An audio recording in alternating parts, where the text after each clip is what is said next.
पनि जुम्रा पर्दैन cease curly हेयरमा अनि नुहाउँदा कर्ली बिग्रिन्छ होला है भन्नुभएको छ। Thank you so much for comment है।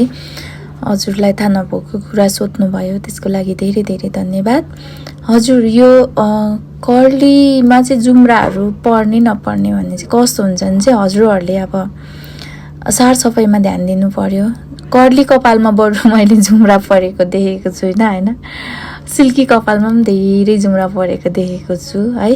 त्यही भएर चाहिँ त्यो चाहिँ आफूले पनि सारसफाइमा पनि ध्यान दिनु पर्यो जुम्रा पर्नु नपर्नुमा चाहिँ। र यो कर्ली गरेको कपालहरू चाहिँ वास गर्दा नुहाउँदा चाहिँ बिग्रिँदैन। हजुरहरूले यसको लागि मेन्टेनेन्सको लागि छुट्टै प्रडक्टहरू हुन्छ, यसको लागि स्याम्पू कन्डिसनर हुन्छ, हेयर ट्रिटमेन्ट हुन्छ होइन, हेयर सेरमहरू हुन्छ, हजुरहरूले युज गर्नुपर्छ।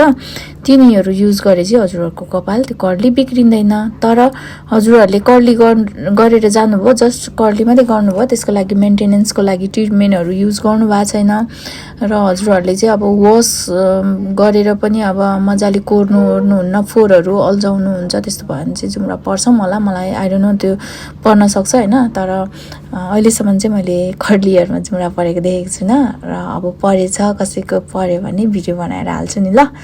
र हजुरहरूले सोध्नुभयो त्यसको लागि धेरै धेरै धन्यवाद। हजुरहरूलाई पनि यस्तै पमिङ कर्लहरू गर्नु मन छ भने भिजिट गर्न सक्नुहुन्छ।